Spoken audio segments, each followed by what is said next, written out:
All right. Hello. I'm Nick. I'm sick today, but that's all right. We're out here in New Orleans East, Yeah. in the middle of nowhere. Yeah. With why don't you introduce yourself? Full name. All right. I'm Rodrigo Delgado. Full name. Okay. I'm Rodrigo Delgado. I'm 20 as of November 19th, 2025. Oh yeah, the date. What time is it? It's like It's 2:26. 2:26. PM. All right. I hear birds and shit. Feel Here. like inspired or whatever. Oh yeah, I see a bus. I see. Yeah, same. I see the same bus. All right. Well, today I'm going to be interviewing this man.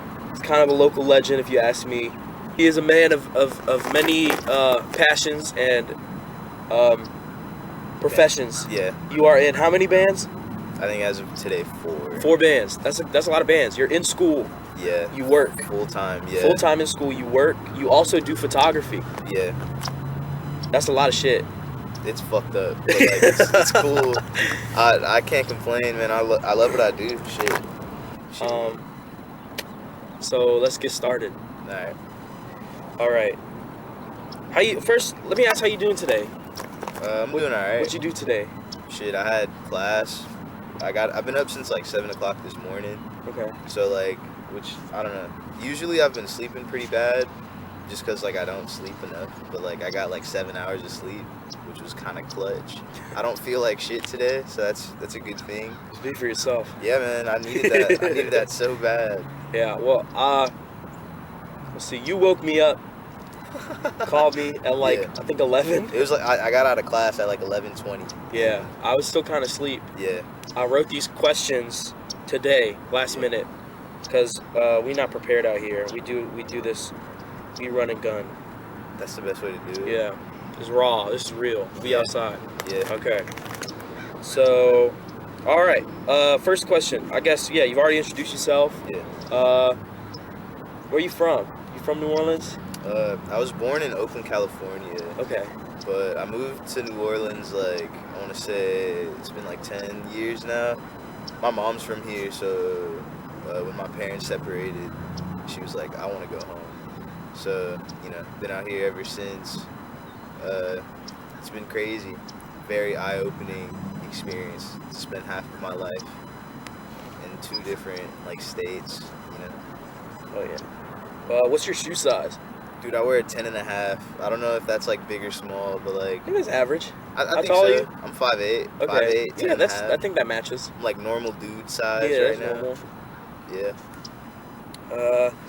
All right. So when did you first get into the scene? I think it was like 2023, like fall 2023. Like what got me into it, like I always liked the music.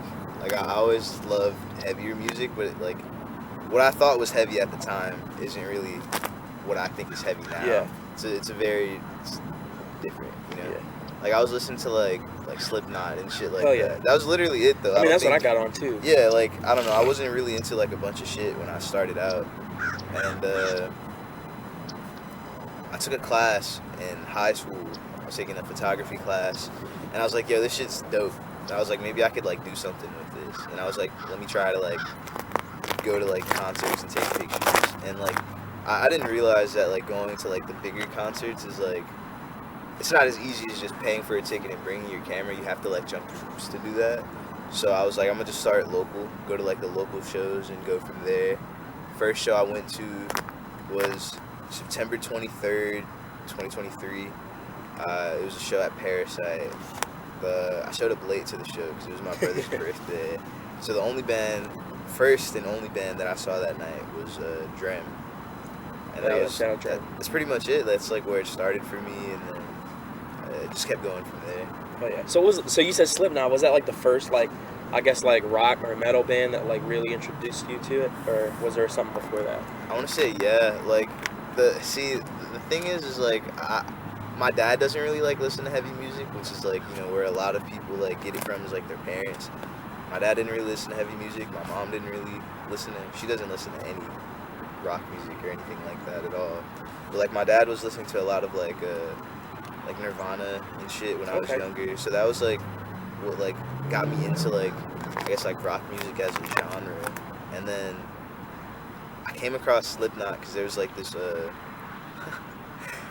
fucking XXX Tentacion Hell yeah. sampled Slipknot, and I was like, I know yo, exactly what song you're talking yeah, about. dude. Yeah. I was Off like, the wall. yeah, dude. Yeah. I was like, this shit's hard as fuck. I was That's like, kind of what it started for me too.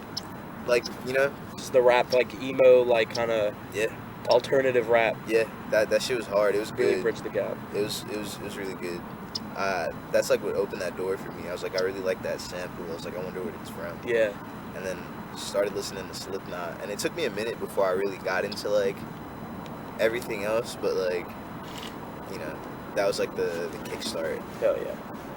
How do you find time to do everything, like school, bands, and like photography too? How do you find time for all that? I mean, like when you really like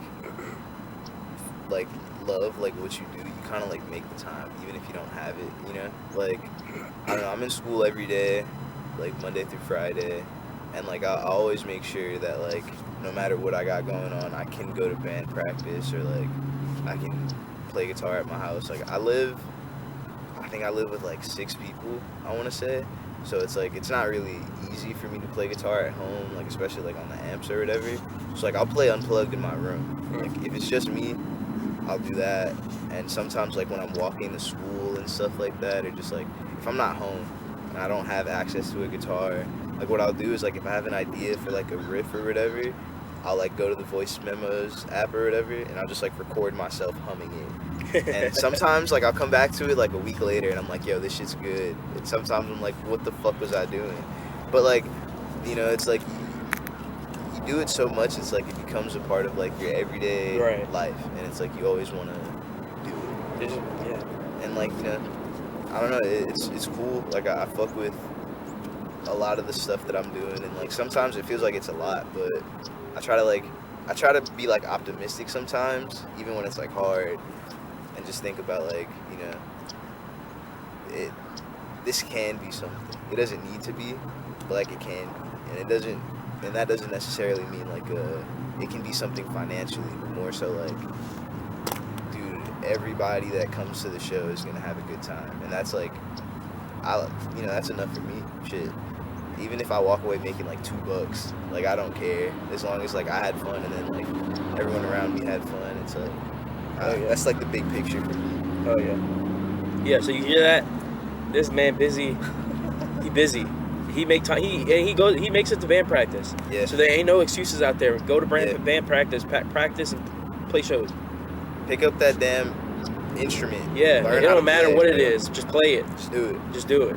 Just do it. I've been playing guitar for a year, and like I started playing guitar like May 2024, and I somehow started 4 bands in a year. So it's like you don't need to be good. You don't need to be better than everybody, the best person in the scene. You just gotta like, You don't. Yeah. you just gotta be good enough to make what you like hearing. Yeah. Comparison is the killer of progression. Oh yeah, it definitely is. Like at some point I was like, bro, there's kids younger than me doing shit that's better than me. Like it's fucked, but like it doesn't matter. Yeah. You know what I mean? If you like what you're making and like you having fun, like whatever else, it doesn't really matter. And literally all that matters. Yeah, like if me comparing myself to other people was like if that was like at the forefront for me, I probably wouldn't be making music, because it's just like you're so worried about what the next person is doing that it's like, I don't know, it's kind of hard to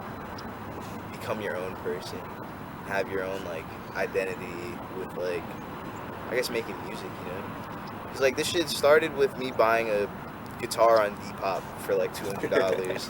It sounded like shit, but it was enough for me to like want to get better and get another guitar and like start a band and another band and like, you know, whatever. So it's like it's all in like, you know, like what you want to do with it, where you want to go.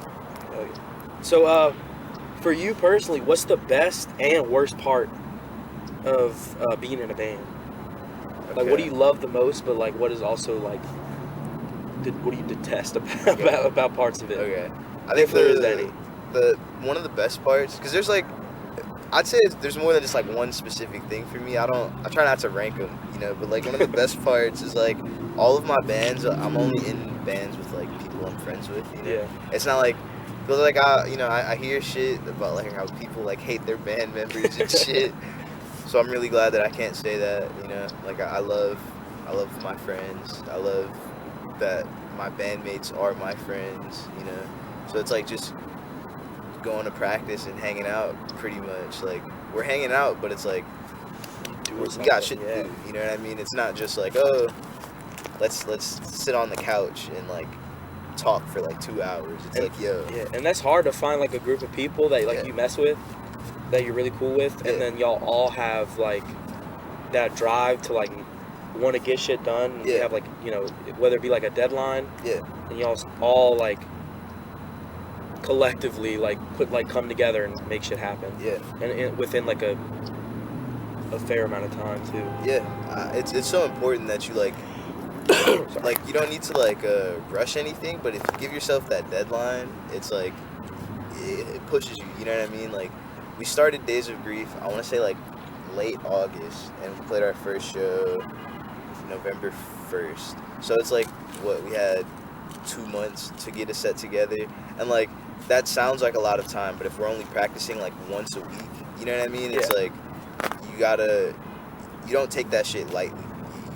You pull up with the intention of like, we're gonna make one song today, or we're gonna work on the song that we made last time. Yeah, plus everybody's also got their own, you know, thing going on outside of this. So that's crazy that like y'all can really are able to collaborate so well with those different like schedules and things. Yeah, that's the worst part about being in the band, though. Yeah. It's like, it's the best that it's like, oh, you know, it's like all your friends, but the worst part is just like a scheduling thing, because it's like sometimes you're just so busy, and sometimes you're just like, you know, not like fucking we've had to cancel band practice because like one of the 5 of us is sick, you know what I mean? And it's like, you don't necessarily need all of y'all there for band practice, but it's like you want to have everybody there anyways, you know what I mean? Like somebody's got like work, someone's got like an exam the next day or something like that, you know what I mean? It's like scheduling is like, it's pretty hard, it's pretty rough, but once like y'all figure it out, it's so smooth,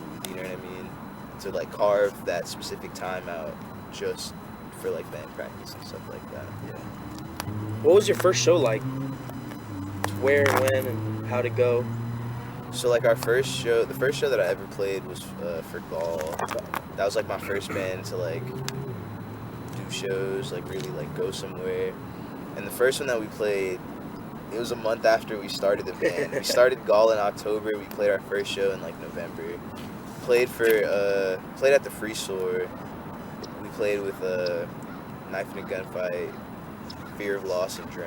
That's crazy for a first show. Yeah, it was. We did a secret set though, so like people didn't really know that it was gonna happen. That was like that's a real like secret set though. Yeah. Like you don't tell people that it's gonna happen. First show with Fear of Loss is nuts. Dude, Fear of Loss, I have nothing but like love and respect for them. Oh yeah. So it was dope to be able to like play with them for our first show, and just like it's also a good way to like build an identity. You know what I mean? Like not like playing on a big show, but playing on a show that like the people that need to be there were there. You know what I mean? So it's like these kids are lit. Let's come to their next show. That's pretty much what had happened, and it was a good show. Like it went really well. I think part of playing your first show though is fucking up, unfortunately. But like it's all on like how you come back from the fuck up, you know? Yeah. Like we all roll with the punches. Exactly. You got to keep going. Like even if you're scared or like, you know, it must be nerve-wracking. It can be. Like it really can be. And that first time I was really scared. I think I wasn't as scared as I thought I was gonna be, but I was. And this is before we had like the lineup change. It was always like the same dudes, but our vocalist quit. Our vocalist Irv quit because he... Shout out Irv, man. He quit because he was just busy, you know? Like, he couldn't make practice all the time or, like, at all because, like, he has a job. He's got, you know, prior engagements. So it's, like, you know, that's the hardest part about being in a band is, like, finding the time, you know? So it's, like, when you can do it, when you have the time to do it, you definitely should, you know? Like you know, I'm in school, I work, but like I have enough free times where I can make that shit happen.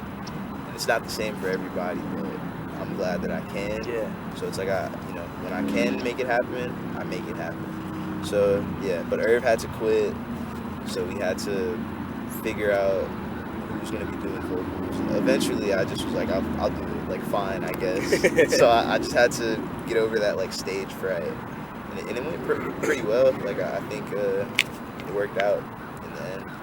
Yeah, but that is something like magical that like when you find this group of people that you can also get into like a workflow state with, plus Yeah. they're also like your best friends. Yeah.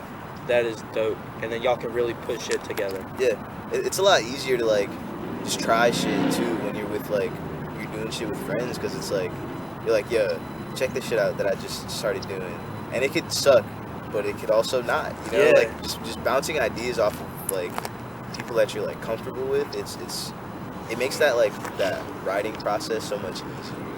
'Cause it's like, and it's easier to have like the chemistry to be able to like improvise songs and just become like, I guess, better as a band. Like it's been happening pretty much with like all the bands that I'm in, because it's all the same people pretty much. So it's easier to kind of just like roll into the next thing, you know. Top 3 hardcore albums. Fuck. Okay, let me think.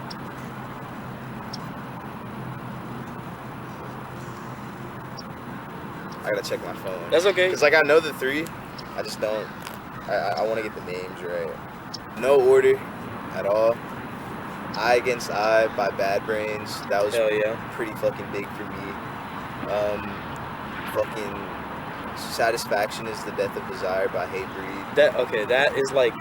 That's it has to be on the top 3 on anybody's list. Any hardcore. That shit's hard as fuck, bro. And then fucking Rise of the Underdog, No Retreat. Hell That's yeah, like, another 10 out of 10. Those are like my top 3. Those are very like. Those are an amazing 3. Thank you. Those are like really like influential for all the shit that I like make or whatever. Like vocal wise, guitar wise, it's all like very inspirational for me. Like all of them, yeah. Hell yeah. Best advice for newcomers to the scene. It's like, this is like some shit that I guess it's kind of cliche, but like consistency is key, like for sure. Like not only like I guess being in the scene, but like playing like an instrument for sure. Like the more you do it, the better you get. Even if like it's some shit you don't necessarily want to do or feel like doing that day, like I don't know, you kind of have to like keep going anyways, you know. Like you're never gonna become better at anything if you don't go, and you're never gonna like meet those people if you don't pull up to shows. Like you know, I started out getting into the scene because of like photography and shit, and like if I stopped going to shows after I felt like, oh okay, like this is enough, you know, I wouldn't be where I am now. Like if I didn't just go to any show either, because like I just right now I'm kind of at a point where like I only go to shows that I'm like either I know the bands or like I'm like just a little interested in the shows. But back then I would go to every show that I could, you know what I mean, just so I could like people know my face, they know who I am, they know why I'm at the show, you know what I mean, like all that matters. when people like realize who you are, it's like it's important. That's how you like build community too. It's like people recognize your face and they're like. It's also networking. Yeah. It is. And don't be scared. Like just go talk to people. You know. Real shit.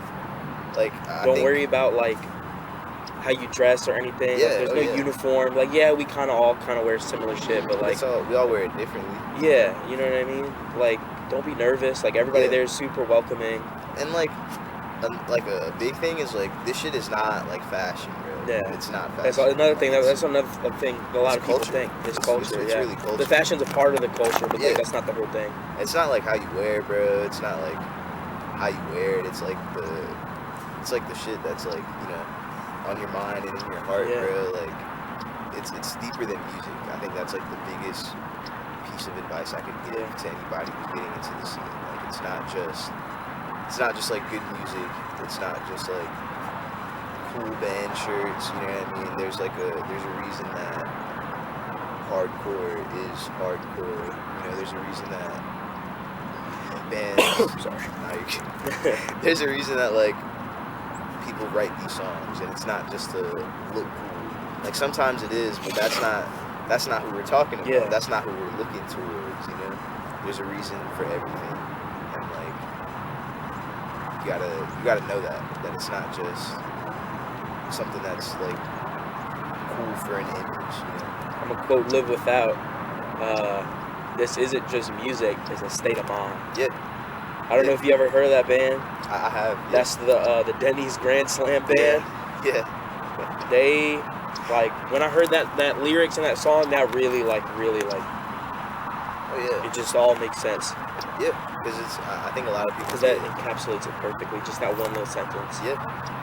A lot of the people just like forget that this shit is more than just like how many followers you have on Instagram or whatever the fuck. Like that's not what it's about. Yeah. And if that's what it's about for you, then you're not in it for the right reason. Exactly. Like this shit's about building community. You know, like I don't know. I care more about that than anything. Oh yeah.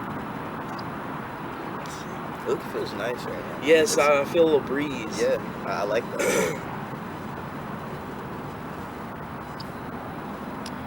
So, what's your favorite venue anywhere in the world that you've been to or played at?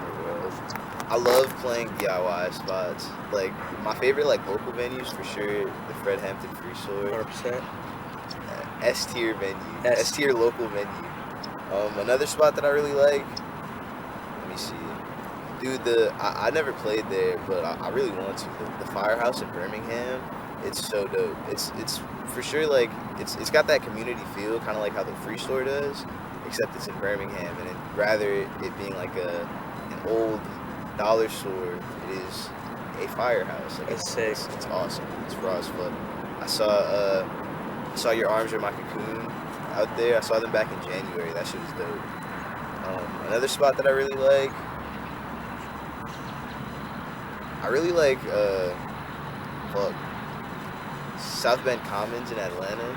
That shit's dope. I saw Officer down there like last July. That was awesome. That was like a healing.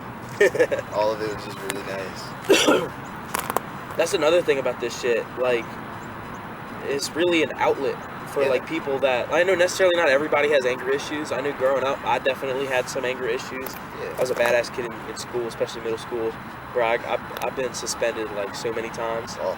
And you know, when I found this shit, and I was like, this is like a safe space for us to really let out any emotion. Yeah. Whether it be like angry, sad, whatever, it doesn't matter. Yeah. There's no bounds. Yeah. And you can feel safe and comfortable doing that. Yeah. This is like it really is a beautiful thing. Yeah. The community that we got, Like, especially here. My homie Caleb, somebody asked him, someone who doesn't really come to shows asked him like, why do y'all mosh? Like, what is the reason for that? And he was like, I see it as like, we got our anger and we take that shit out here so we don't take it out in the streets. Exactly. You know? Like, it's like a safe environment. Crash out like, prevention. Exactly. Safe crash out prevention. And it's also like, shit, you mosh on somebody at the show, they're not gonna kill you. You know what I mean? But you hit somebody in the streets, that might be it, bro. That might be it for both of y'all. You know what I mean? Like, that could be the end of everything. But like, you know, this is like a means to like express yourself in a way where there's no real repercussions besides like hurting yourself, I guess. Hurting yourself and somebody else. But that's not what you're doing it for. Yeah. That's what some people do it for. It's like football. Yeah. You know, you play football. It's it's teams. It's collective. Yeah. You know, you're hurting each other for the sport. Yeah. I used to play football when I was little. Actually, I was in like middle school, I think, when I was playing football. I played a few seasons. I did flag. I played flag once, like one game. Yeah, me too. Yeah, because I told my mom that like, hey, my friends are doing flag football. She thought I wanted to. I was just telling her that, and she signed me up. And I played one game, I quit. I was like, "This, Mom, I didn't want to do this." Dude, and she's like, "Oh, it's fucking intense. Like for there to be no like gear or whatever, it's intense, man. Like the one time I played, I showed up. I don't think I was late, but like games had already been starting and shit. And like this one kid, his face was just like, he was so bloody. I was like, dude, what the fuck? Like, you think it'd be the opposite. Yeah, like that's kind of the whole happens. fucking point. You know what I mean? Of like why there's no gears, because they don't think it's as intense or whatever. Well, I don't think they think it's not as intense. I assumed that it wasn't as intense since there was naturally, no gear, you know what I mean? That was not the case. Like at all. Who's the coolest person that you've met since you started like playing music? That's a hard question. Either if they're in a band or just like a dude or like a girl or whoever. That's a hard question. Coolest person I met. There's a lot of people. I can't say like anybody specific, but I've got a lot of friends that I've met like locally. Like everybody that I'm friends with now, you know, it's because of the scene. You know, it's the community. I'm trying to think. The coolest person I ever met, just like period, because of like scene shit. Like let me see. Let me think.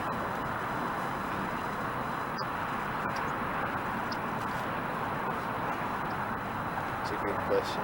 Yo, the vocalist from Kind Eyes, bro. Hell yeah. Honestly, I Kind agree, bro. Eyes. I could not stop, like, that week after that show, I could not stop thinking about that dude. He's so fucking nice. Yeah, no, that, like, he's a dope guy and, like, very, like, supportive, you know what I mean? Like, he was calling me nephew and shit. Yeah. I don't know how much older he is than me, but it was, I don't think I've ever been called nephew as much as I did that night. It happened a lot, but, you know. And every single one of them in that band was great. Oh, Even, was it, I don't remember. I don't remember if the opening band, it was their first time playing. Was it a local band? I don't remember. Shit. Or I might be thinking of that. Oh, the Days of yeah, Grief Eyewitness. show. Eyewitness. That was their first show. That was their first show. Yeah. Was that for Days of Grief too, or no? No, I think it was like Eyewitness, Ball, And Kind Face Eye, Off. right? We weren't invited. Kind Eyes. Yeah, and like, dude, they were moshing for everybody's set. Oh yeah. Every single one of them. Yeah. They were going stupid. I Dude, love it. I love seeing bands that like support Everybody, band, no matter like, what. Yeah, real shit. Like, cause I think a big thing that like that happens when bands get big is like they get like an ego. You know what I mean? Yeah. They think they're like too cool. And like, bro, we're all people. Like, we're all humans at the end of the day. Like, it doesn't matter how many streams your shit has. We're just dudes, bro. Yeah. We all have the same like ideologies. I would assume same like goals. You know, it's like there's no reason to big bro anybody. Yeah. It's like we're all trying to do the same shit. That's another thing. I've never understood like celebrities being put on a pedestal or anything. Like, they're literally just people. They're just popular online. Yeah, man. I The internet don't really ruined get that shit. either. I don't.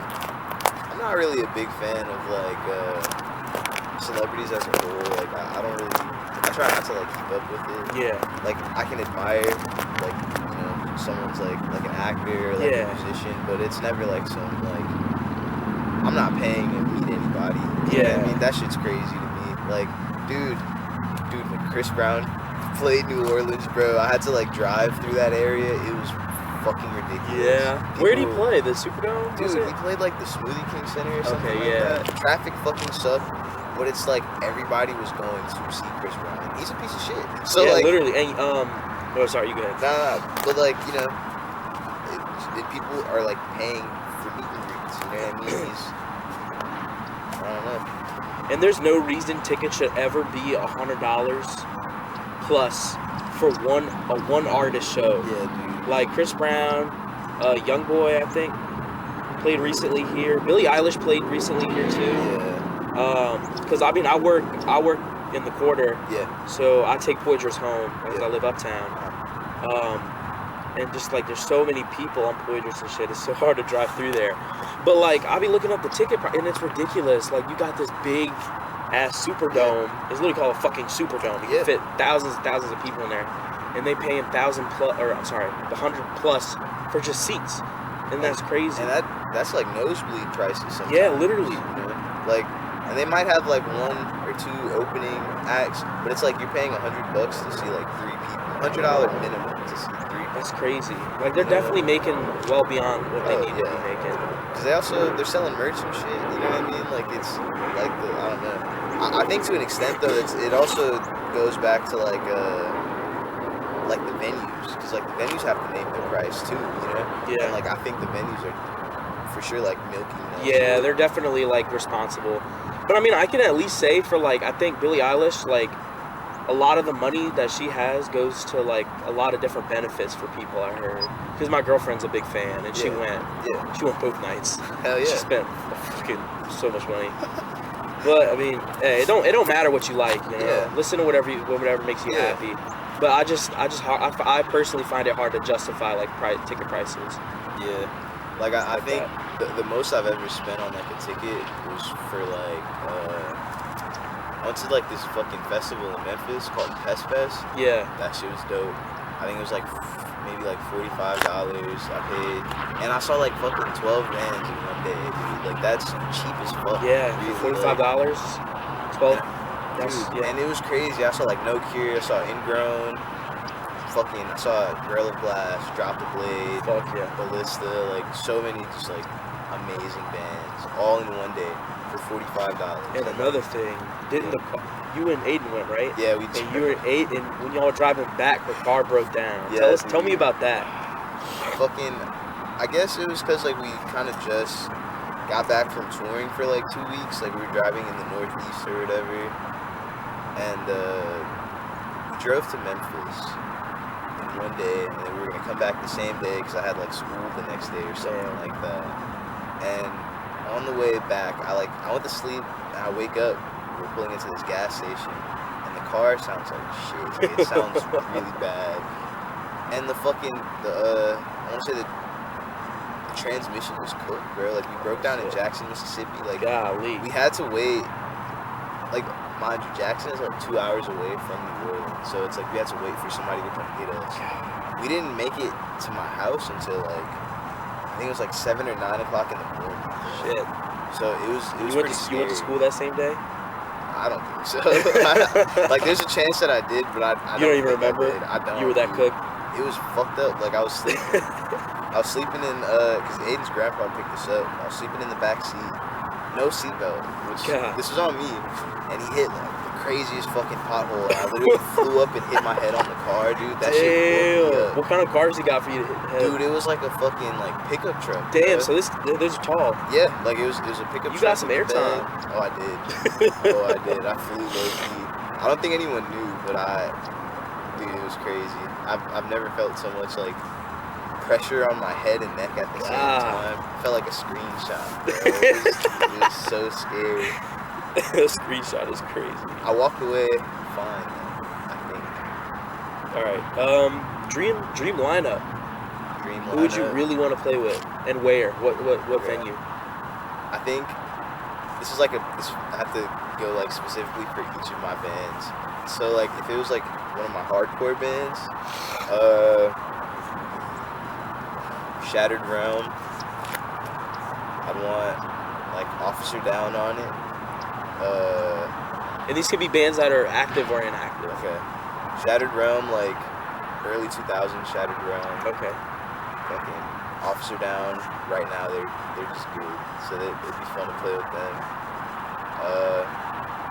I don't know. I feel like I fuck with a lot of like big bands, but I really fuck with like the smaller bands that I fuck with too. Fucking if I could play with Unregistered Weapon, that would be awesome. Let me see. Who do I want to play with that I haven't played with already? Dude, if we can pull off playing with Hatebreed for some reason, that would obviously. That'd be hard as shit. I'd want to play like Free Stores, like for sure. I don't know, just being able to play at the Free Store is like awesome. Like either big or small, it always turns out great. Yeah, I'd want to pack that bitch out. I feel like if Hatebreed played, you could pack the Free Store out. They could push some shit to the side. They could fit some big bands. Like whenever Brat was getting big and they were playing, dude. They had some big. That was probably some of the biggest shows I've been to. They played like their it was like their LP release or something like that. That shit was full, bro. Like I was there for that. It was ridiculous. It was crazy. I was probably there, but we didn't know each other at the time. Yeah, I don't think so. It was a while ago, but it was crazy. I guess for like my more like the screamo bands that I got. Let me see who I want to play with. I really fuck with Train Breaks Down. They're really good. I really like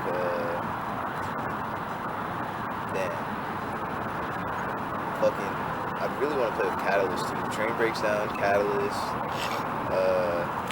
fingers woven together. Dude, if somehow, again, if we could play with like Alexis on Fire, that would be crazy. Like I don't think it's possible at all, but that's like I'm shooting for the moon. Yeah, literally. That'd be so fire, bro. That'd be so fire. What's your biggest pet peeve? Like something that somebody else does that like irks you. Dude, I hate hearing people chew. Like I hate it so much, bro. Like my brothers do it sometimes, and it just like it makes me so livid. I can't explain it. Like not a lot pisses me off, but that's like one thing that I can't get behind, bro. That's fair. There are a lot of people like that. Yeah, I'm not one to be easily rage baited, but I think that's the way to do it. That's how you open that window. Right, haters take notes. Please don't. Please don't. Where do you see yourself in 10 years? Where do you hope you see yourself? Fuck, dude, I'll be 31 in 10 years. I hope I still have the same like passions that I have now. I don't see it happening, but I know it happens that a lot of people like put like being able to like provide for themselves, that becomes like the main thing, because it's like survival. It's a means of survival. But I hope that I never bend my rules just to make money. To get by, yeah. There's a lot of It happens. There's like a lot of shit that people do that they probably they shouldn't be doing just to make a buck, you know. And I don't see it happening. Like I don't see myself becoming that person. Yeah, I'd rather be homeless. Real shit, bro. Like I don't know. Like a lot of my like ideologies that I have today, it's all coming from like a place of like what is the best way for me to be? I guess like the best version of myself. You know what I mean? And like I really hope that I still stay true to that. Like I know that for sure that I will, but shit happens, you know, and I have to make sure that I stay that way, stay on that path. I hope that like I've got like a family, like not even like kids or whatever, but just like the relationships around me are like, if they're not stronger, I just hope that I have more. Yeah. So it's like not, I don't know, I want to have like my own community of people. Like I do now, but I want to expand, know more people and like have more support for people and have more support like that I'm receiving, you know. And I hope that 10 years from now I'm like better off financially. That'd be awesome. Right. This shit's hard out there, man.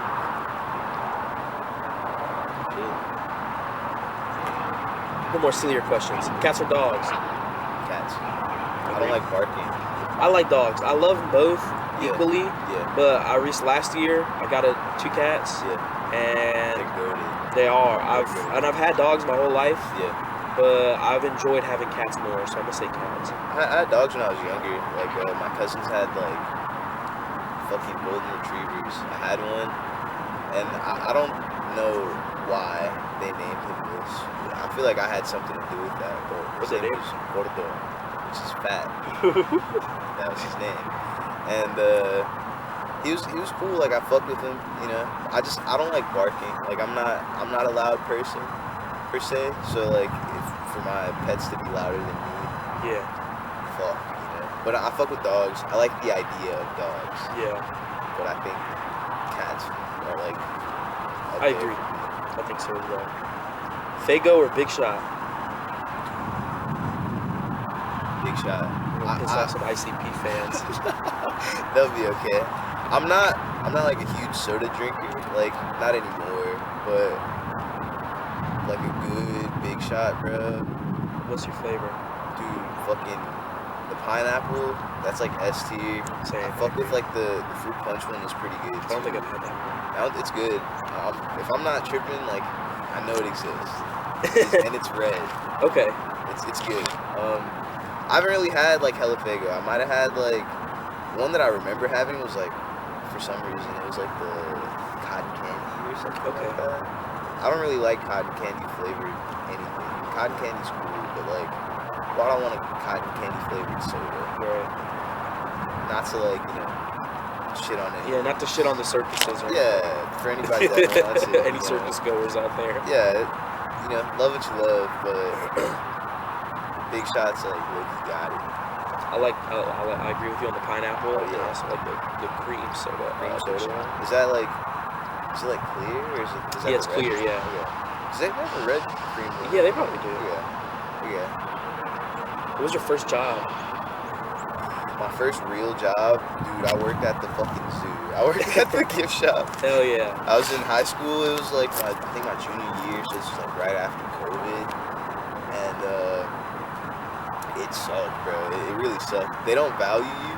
I mean, all retail is like that, unfortunately. They don't value their employees as much as they should.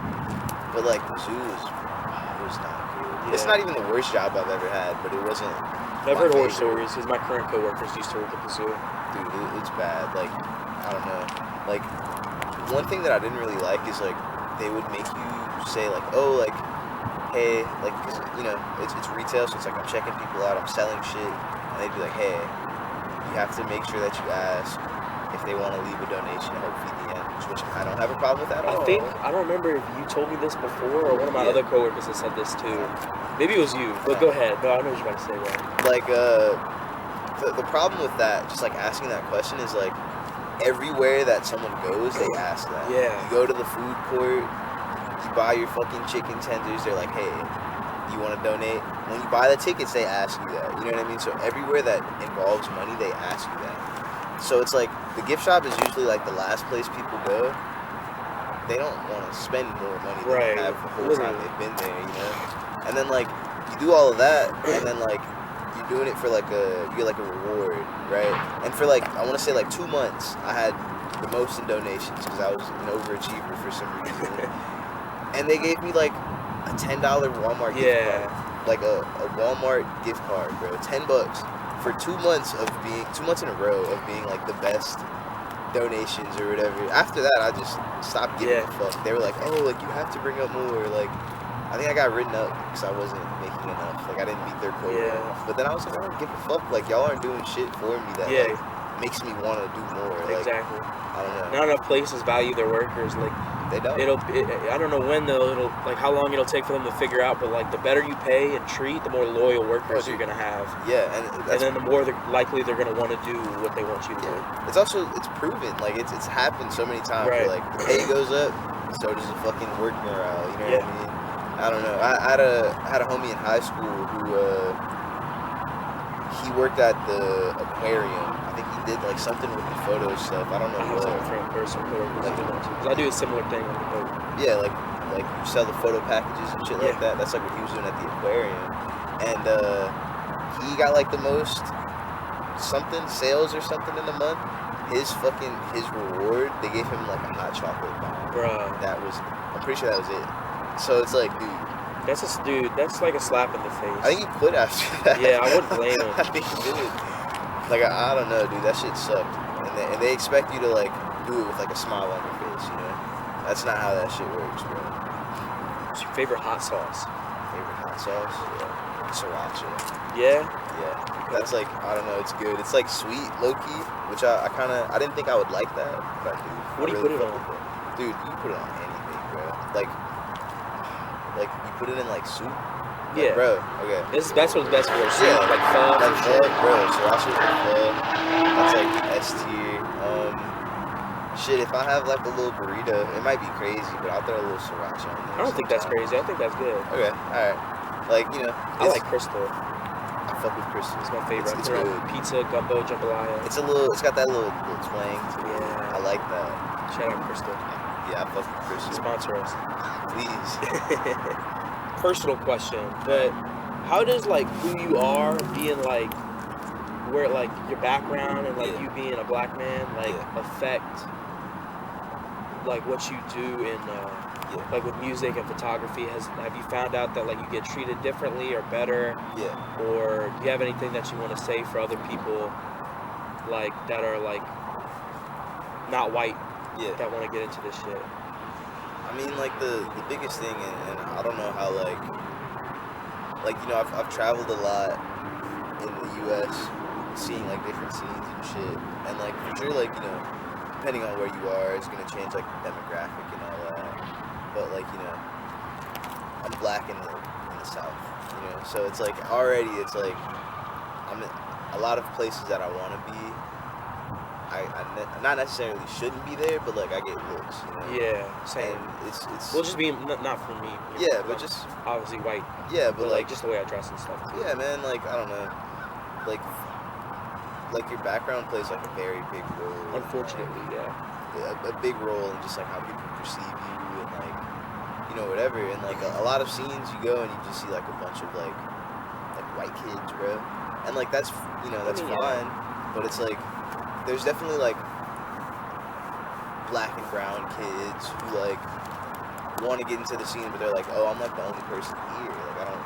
It feels weird. Yeah. You know, being like the sort of. I want to say that like you shouldn't be discouraged. Yeah, it's hard not to. At least we are very welcoming. Yeah, you know, we welcome everybody. Doesn't matter what your background is. Yeah, like I don't know. Like when I first started going to shows, I was like one of the few photographers at shows. Period. But I was the only one. And to this day, I think I'm the only like photographer that's pretty active in the scene. That's like a person of color. You know what I mean? Like it's pretty important that it was important for me to realize that it's not just like I'm not just doing this for me anymore. You know what I mean? Like there are people that like look up to me, and like I don't know them, maybe I don't know, but like my brothers and shit, like it's I don't know. All the bands that I've started, I always make it a thing that like yo, we are like minorities in the scene. We are like you know marginalized people, and like there's you know this goes back like it's more than just music, bro. Like yeah, like you know it's fun like making like beat down riffs or whatever, but it's like it's also like yo, there's like some real shit going on behind the music. You know, it's like shit. We started Gall. Gall is like the only band in the scene, in the heavier scene that's like only people of color. You know, like well, Gall's not the only band, but like it's like all the people of color in the scene came together to like start something that's like bigger than riffs. You know what I mean? Like fucking three of us are black and one of us is Vietnamese. You know what I mean? Like we're all like coming from backgrounds where it's like typically wouldn't be seen in the local scene. You know what I mean? And even like from like my family, like on my mom's side, like I get looks because it's like yo, like I got like jewelry in my face, and like you can't even read the logo on my shirt or whatever, you know. And it's just like, you know, it's very different. Like it's hard at first getting like accepted from like even your own, yeah.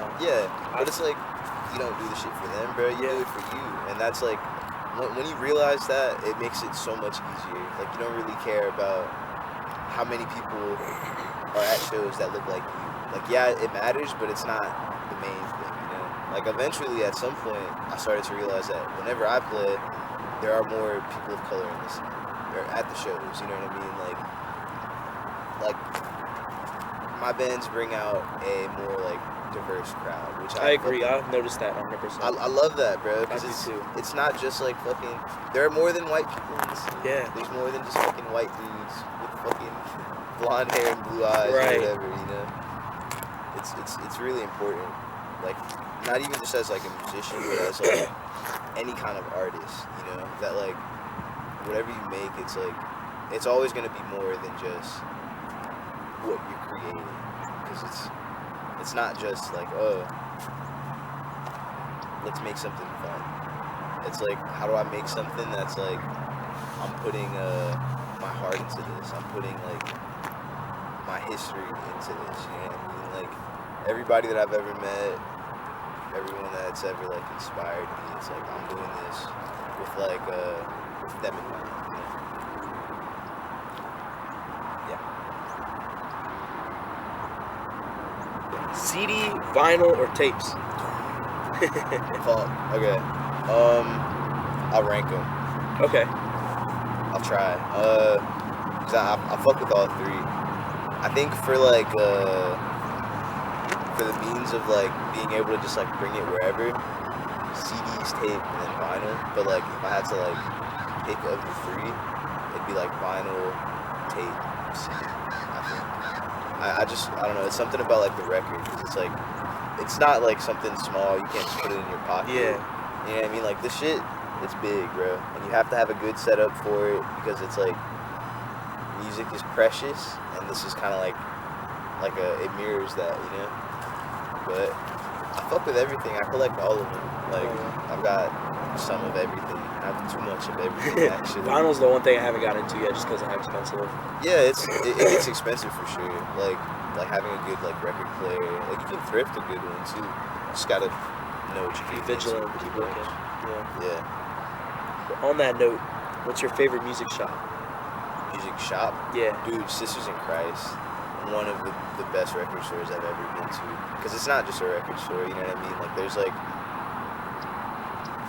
Not only does he sell a lot of, like, heavier shit, which is, like, typically, like, what I'm looking for whenever I go, but it's, like, they have a lot of, culture in there, too. Like, you can buy books that have history about, like, straight edge, you know what I mean? Like... They do have a lot of, like, resources, too, about, like, all kinds of shit. Yeah, and they books do. And magazines. Exactly. It's and that for sure is like that reflects that like this music shit is not just music, it is a community. Like it's not for an image, it is a community. If all he gave a fuck about was selling shit and making money, there would be hella like, I don't know, Taylor Swift records. Yeah. But that's not what it is. And some places have to kind of like succumb to that, like, and market it for everybody in case they like to make money. But he doesn't have to. to. He doesn't do that. That's the best part about it. Which is nothing wrong with that. With you know, because in some circumstances you gotta, it's business. You gotta sacrifice some stuff. But he doesn't have to. And that's like the best part about it. It's like this is what he wants to do, and he can do it. Yeah. He can afford to do it, and it's like people are putting money in his pocket no matter what. You know, like there's a real community at Sisters in Christ. And I'm really glad that it's still up and running. I hope it stays that way for a while too. Yeah, I agree. But I also recently found out that the guy who runs it isn't Thou, which I did not. I don't know how I didn't know that. I found that out like last week. Shout out Brian Funk. Fuck yeah. That's my goat. I fuck with Brian heavy. Shout out Thou. Dude, shout out Thou. They're a band that I would really want to play with sometime. That would be awesome. There would be. They're pretty they're busy. They're some busy dudes. Yeah, Sisters in Christ. Dude, I went to this record store in Providence called Armageddon Shop, I think. Amazing spot. It was kind of like, it felt like I was at Sisters in Christ, pretty much, just like in a different state. It ain't Sisters in Christ, but it's pretty close. You know, I liked it. I think the owner was there when I went. Really nice dude. Shit, like, I don't know. It was just really nice, refreshing to talk to him too. Like, feel like I'm at home and I'm like far as fuck, you know, in a different time zone, and it feels like I'm at home. You 20 or you're 21? I'm 20. Okay, you got 20 seconds to shout out whoever you want. Okay. Starting now. All right. Shout out Victoria. Shout out Aiden. Shout out Isaiah. Shout out Nick. Shout out Irv. Shout out Ethan and Evan. Sam Lewis. Caleb Myers. My family, all of my friends. Yeah, I still got time. I'll give you another 20 seconds. Okay. Starting now. I couldn't think of anybody else, but I'll keep thinking. Shout out San Antonio. Shout out Florida. Shout out Philadelphia. Philadelphia's cool. Fucking Minnesota. I got homies in Minnesota. I have one homie in Minnesota. And that's time. Alright. I got 40. Little 40 seconds. What's your biggest inspiration in your photography?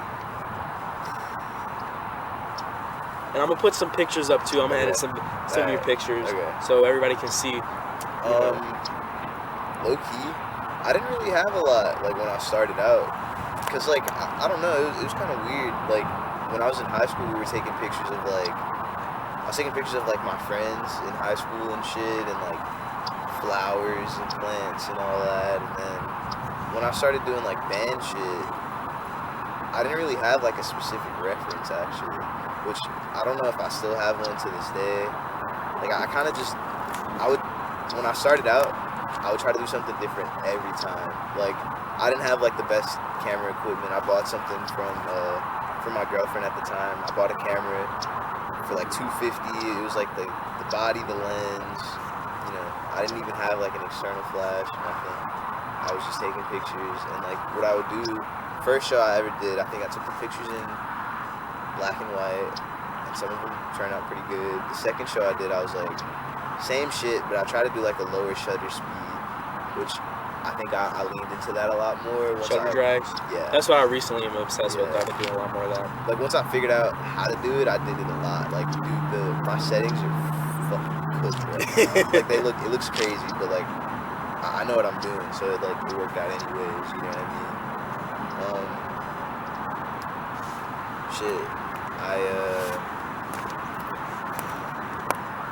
Okay, wait, I just thought about it.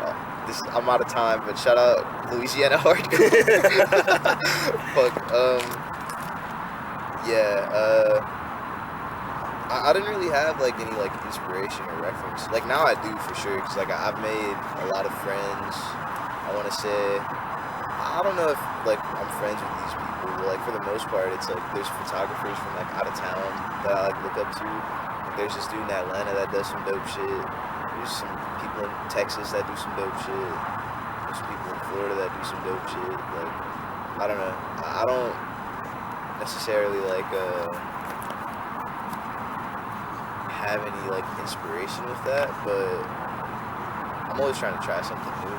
Like the craziest thing that I did that I remember, I wanted to do like flash gels, but I don't need an external flash for that, and you need the gels for that, which I didn't have either. You don't. But I'm gonna put you on. I figured it out though. Like what I ended up doing was I put like a strip of tape around the camera flash, and I just colored it with like I think I had like a paint marker. Or something. That's what I was literally gonna say. That's what I did, and like it kind of worked, but like I didn't know what I was doing, so it didn't work really at the same time. But I thought it was cool at the time, you know what I mean? Like I was just experimenting, and that's like a big thing that I got into, is like just trying different shit. Yeah, I know what I like now, but you know, throwing shit at the wall. But yeah, DIY flash gels. Yeah. Literally, you don't need an external flash. It is helpful, but if you use the built-in flash, all you got to do is either go to like Walgreens or Target. You get saran wrap. Get saran wrap and like expo markers. I heard it doesn't work as good. What I've mostly done is clear like paper, like folders, like for like paper, like organizers. Yeah. You can find those at like a bunch of different stores. Then they work great. You just cut it out a square, tape it onto the flash, and it works really good. Yeah, I think I did that before. Shout out DIY. Yeah. If your camera shutter had a sound, what would it be? Any sound. Okay. This might be fucked up, but I want it to just be quiet. Just straight up? Like I don't like when it clicks. It's so like embarrassing sometimes when it's quiet, and like not like when a space is quiet and then you just hear the camera going off. I feel like it can take away from the moment. Like a lot of wedding photography, they have cameras that have like either shutters that make no sound or electronic shutters. Yeah. But those aren't as crispy. Yeah. They're for motion. But like if it's a wedding, it's fine. If my shit had a sound, and I had to give it a sound, I'd want it to be like breaking glass. Like you drop like a glass bottle or something. That would be fire. I don't know. Something like that. Shit. Something breaking. It's scary. It would throw everybody off. A gunshot. Or like a meme sound effect. Like the plug. Dude, that was good. Hold on. There's this one. I'm thinking about getting a shit. Let me see. I pitched it to the Days of Grief. I'm trying to convince everybody to get like a soundboard. Bro, you know that the Kill Bill. Bro, hold on.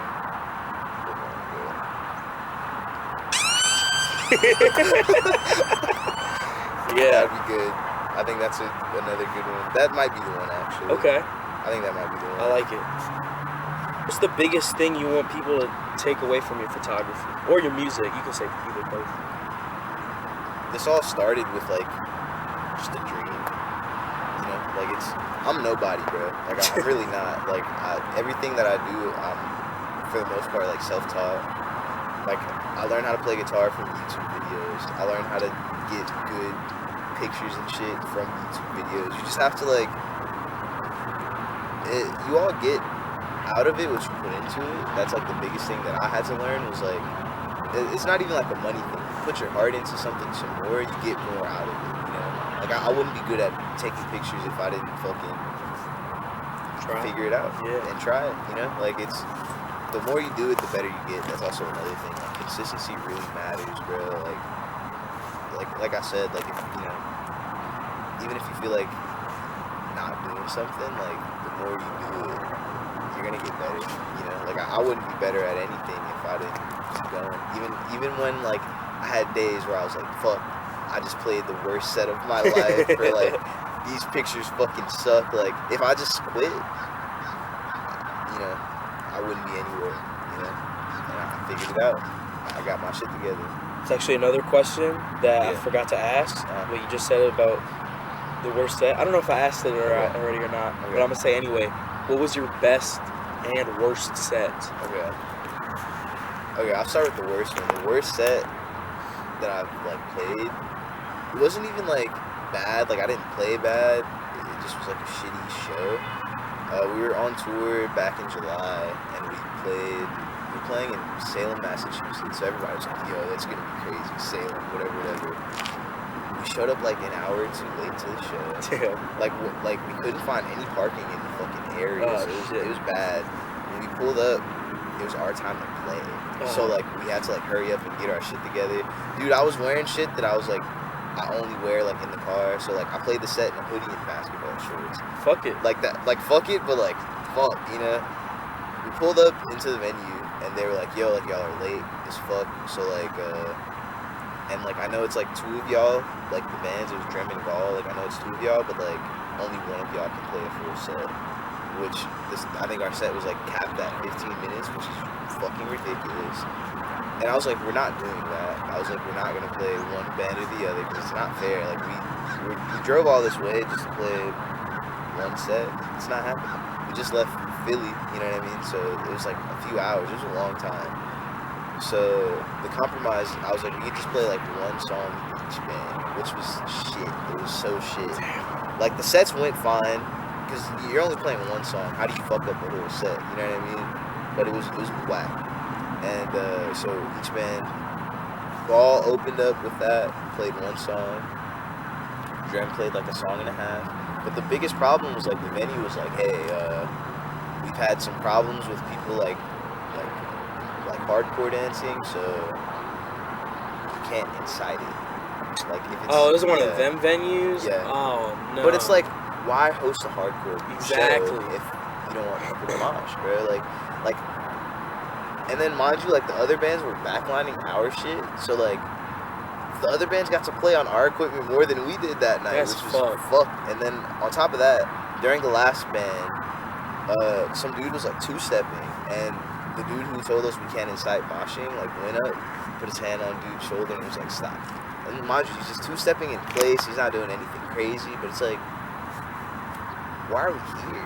You know what I mean? Like we can't even like have fun. Like that shit sucked, bro. Like, and then they paid us shit. Like they for sure took like a lot of money. They like lied about how much money they were gonna pay us. Yeah. Like there was no guarantee or whatever, but like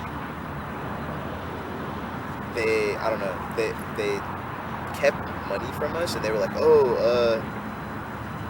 what they told the booker, because the booker, he couldn't be there because he had something going on, but he was like,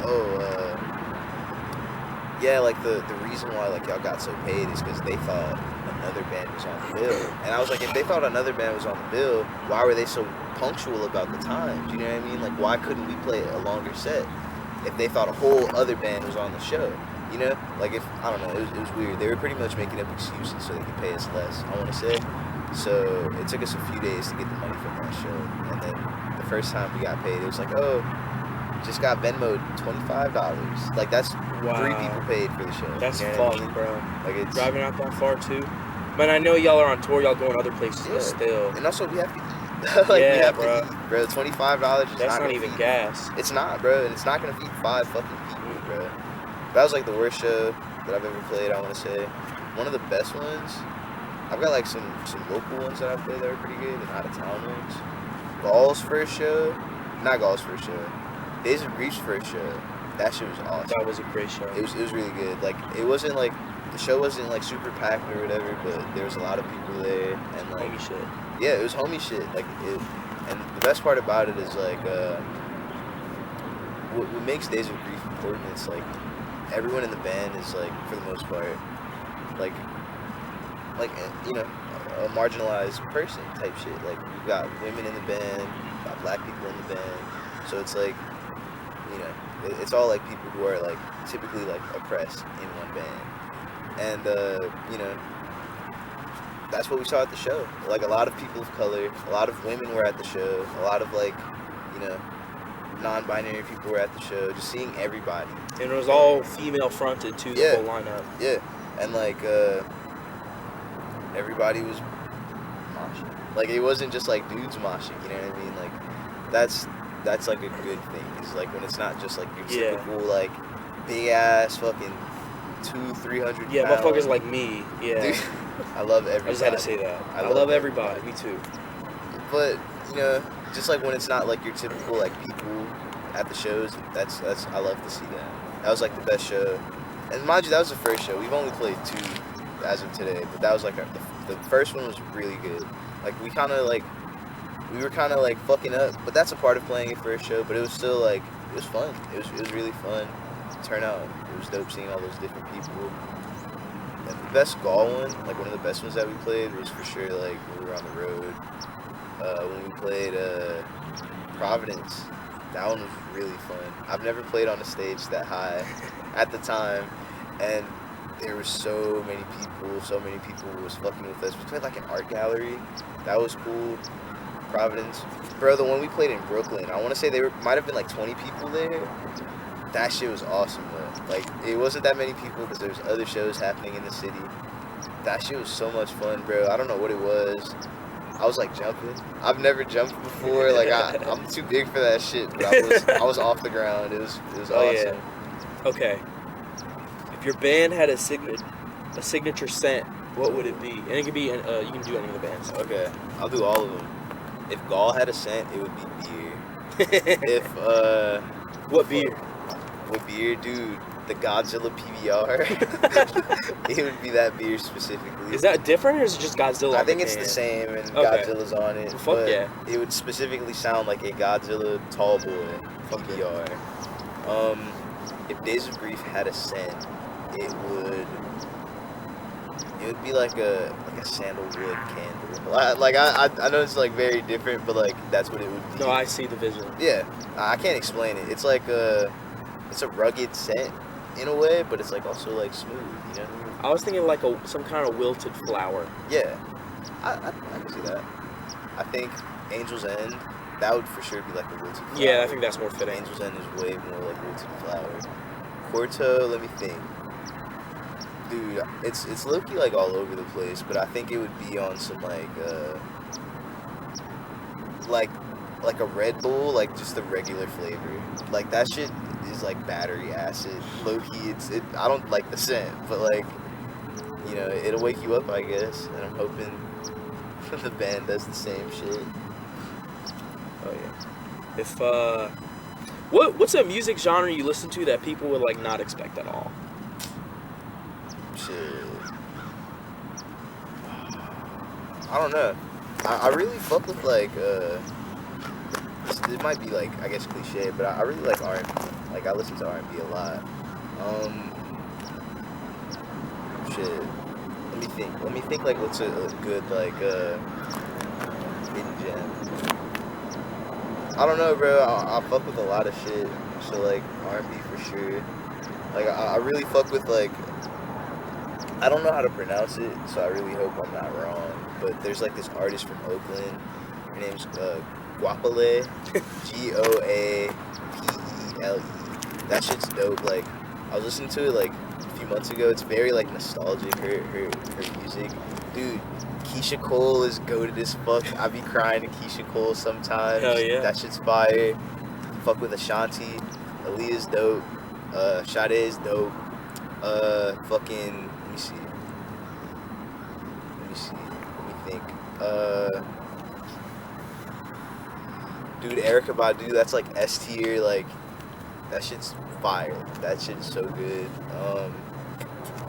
Fuck. I don't know, that's it. R&B, like, I love that shit a lot. Like whenever we were on the road and it's like night and I had to drive, we're all listening to that shit. We're all crying in the car. We're all missing her. Like, we're all doing it, bro. It's all good. That shit's good. Fuck yeah. What's the most unhinged shit you've seen in a mosh pit? Dude, when we played in San Antonio, when Gall played San Antonio, I think it was like April. It was like April 2025. Fucking, I didn't see it.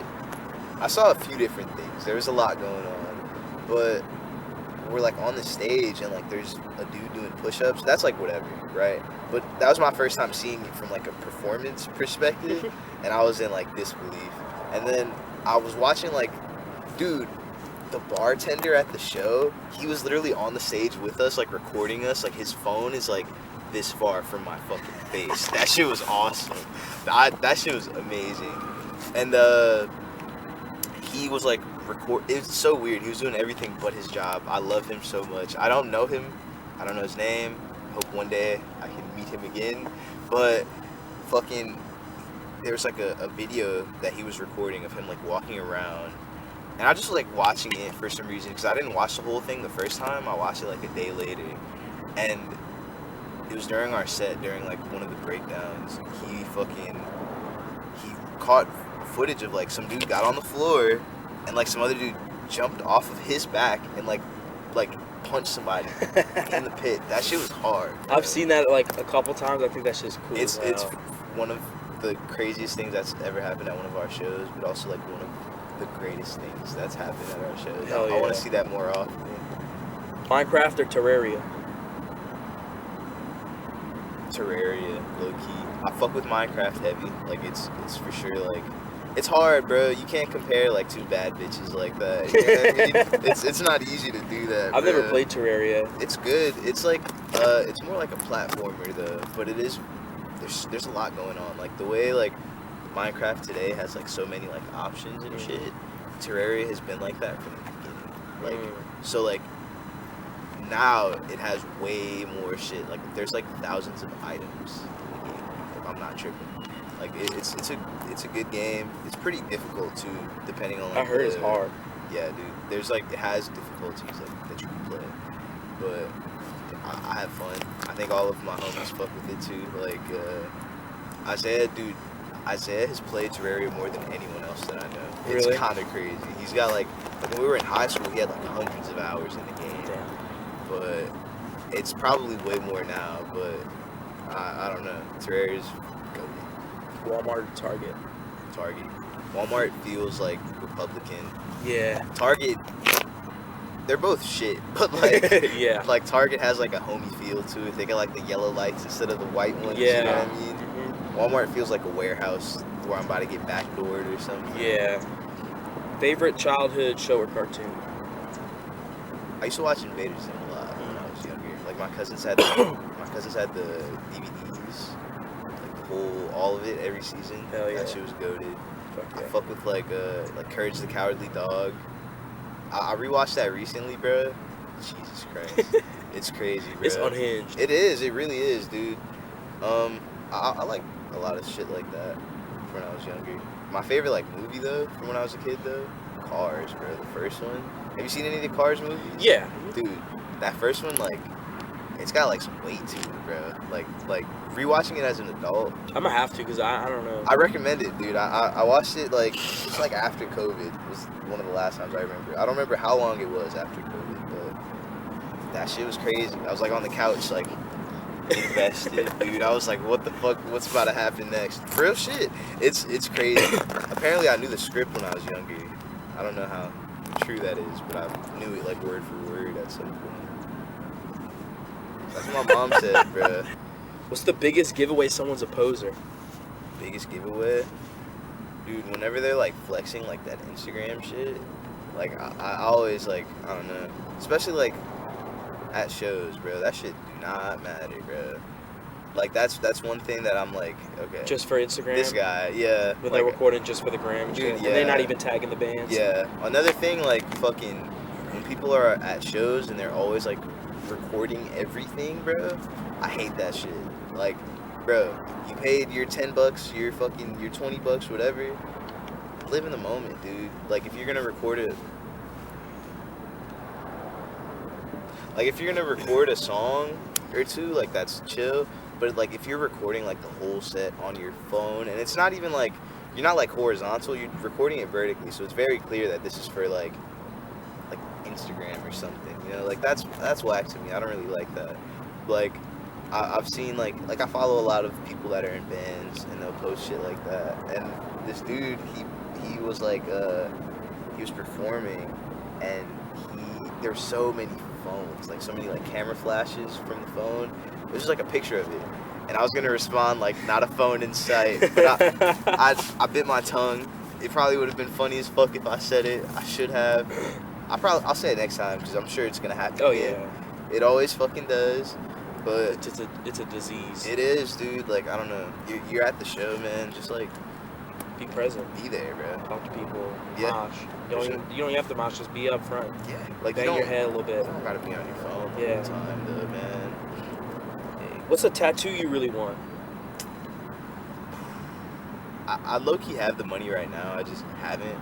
But there's like this I don't know if you've ever played Guitar Hero, but like on like the loading screen, there's like the dude that's like playing it. He's got like a little. Oh angel. yeah, no, you showed me. You showed me. I want to get that tattooed. That would be sick. Bad. Yeah, I've never played Guitar Hero with my sister. Yeah. Used to be goated on the Wii, so yeah, I watched her play. Dude, I played Guitar Hero for the first time like as an adult recently, because I bought it on the PS2 like from like some marketplace. Dude, I thrifted the guitar. Found it at Goodwill for like $7. Those bitches are taxed, bro. Like, found one at Goodwill that works for $7. That's not a bad deal. Dude, literally, like, I tried to buy another one just so, like, I could play multiplayer with my friends. It's like $70 at least. For one that might not even work. You know what I mean? Like, $70. So That's it's like, crazy. It's fucked up, dude. It's so fucked. But Guitar Hero 3 on the PS2 is goated. That's like one of... I had so much fun playing that game when I got into it, bro. It's got Census Fail on there, bro. Like, fuck. But yeah, it's on the loading screen. It's like dude playing, and like I wanted to get it tattooed, and like I can, but like I'm saving up for a car, bro. So maybe after I get my car, I'll get the tattoo as like like to commemorate the moment. Yeah. You know what I mean? Hell yeah. What's the favorite song you've written? Any band? Favorite one, if you got one. Okay. I have to do it, but there's like some from each band. Sorry. No, it's all good. Fucking for Angel's End, I forget the name. I feel like I should know the name, but it's like for Angel's End, Drink from the Cup and Begin Again. That riff that I think I wrote most of the riffs for that song. Dude, it's so good. Like I don't know, not to like be on my own dick, but I was really happy with how that one came out, because it like opens up on some like screamo shit, and the breakdown at the end is stupid. It's fucking ridiculous. I really like how that one came out. And for Days of Grief, it's like the song that we close with. That one's really good.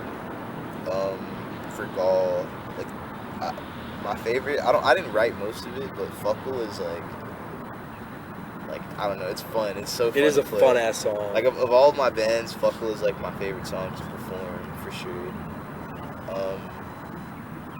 Yeah, like Corto, I'm still working on it, but it's all fun. But Fuckle is like, that's like S tier song that I've ever written for sure. That one's really good. Fuck yeah. All right, I think I'm gonna close out with a couple things I want to say. Yeah, I think this was pretty good. I think for my was. first interview, this is my first time doing an interview. Yeah. I think I did okay. For sure, like knowing who's. Yeah, it helps a lot because I know you personally. Yeah.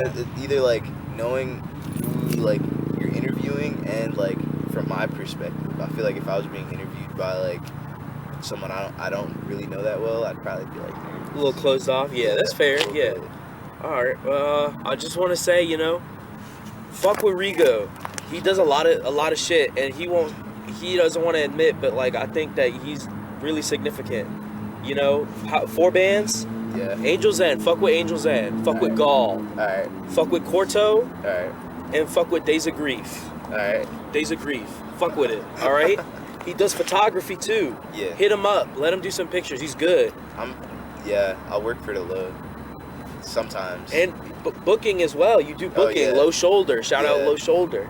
Yeah, I just started doing it like seriously, just because like I don't know, a lot of bands that I like admire, like they don't play Louisiana like at all. So it's like now I'm at a point where like I've played enough shows where I can hit up bands and be like, hey, like you remember like we played with y'all or whatever, like y'all should come to New Orleans, like it'd be dope.